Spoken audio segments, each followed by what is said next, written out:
Sache que Allah, tabaraka wa ta'ala, est celui qui domine tous ses esclaves. Il est celui qui soutient le faible et il est celui qui accorde la victoire à celui qui subit l'injustice. Al-Haythami, dans son livre Les barrières qui repoussent pour ne pas commettre les grands péchés, raconte ceci. Un homme des fils d'Israël qui se trouvait au bord de la mer entendit quelqu'un dont le bras avait été amputé jusqu'à l'épaule dire à haute voix: ô vous qui pouvez me voir, surtout ne soyez injuste envers personne, ne commettez pas d'injustice. L'homme des fils d'Israël se rapprocha de lui et lui dit: qu'est-ce qui te prend? Pourquoi dis-tu cela? L'autre lui répondit: sache que j'étais policier. Un jour, je suis arrivé au bord du rivage que tu vois, j'ai vu un pauvre pêcheur qui avait pris un gros poisson qui m'a plu et je lui ai dit de me le donner, mais il a refusé. Il me disait qu'avec le prix de ce poisson, il pourrait acheter de la nourriture pour sa famille. Je lui ai demandé de me le vendre, mais il a refusé. Je lui ai alors donné un coup de fouet sur la tête, je lui ai pris son poisson malgré lui et je suis parti. Tandis que je marchais, le poisson qui était encore vivant m'a mordu fortement le pouce. J'ai essayé de le dégager, mais il n'y avait rien à faire. La douleur est devenue si terrible qu'elle m'a empêché de dormir. Ma main a gonflé et je suis parti chez mes enfants pour qu'ils me libèrent, ce qu'ils ont fait après beaucoup de difficultés. Mon pouce a grossi et était marqué par les traces des dents du poisson. Le lendemain matin, je suis allé chez le médecin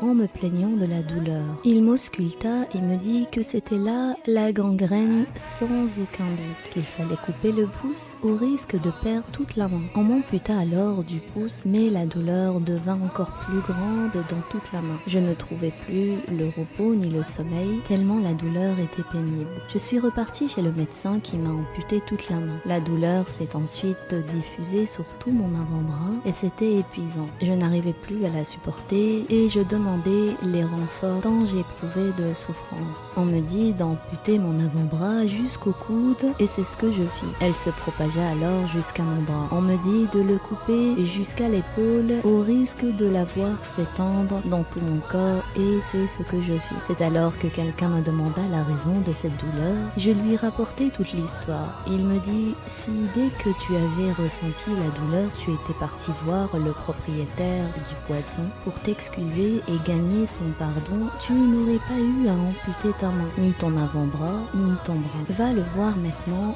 et excuse-toi avant que la douleur n'arrive à tout ton corps. Je suis partie à sa recherche à travers toute la ville jusqu'à ce que je le trouve. Je me suis mis à genoux en pleurant pour lui embrasser les pieds et je lui ai dit: oh mon frère, je te demande par Allah de me pardonner. Il me demanda qui j'étais et je lui répondis que j'étais celui qui lui avait pris le poisson de force. Je lui racontai tout ce qui m'était arrivé et je lui montrai mon amputation. Quand il vit cela, le pêcheur se mit à pleurer et dit: mon frère, je t'excuse pour le poisson. Je lui demandai s'il avait fait une invocation contre moi quand j'avais pris le poisson.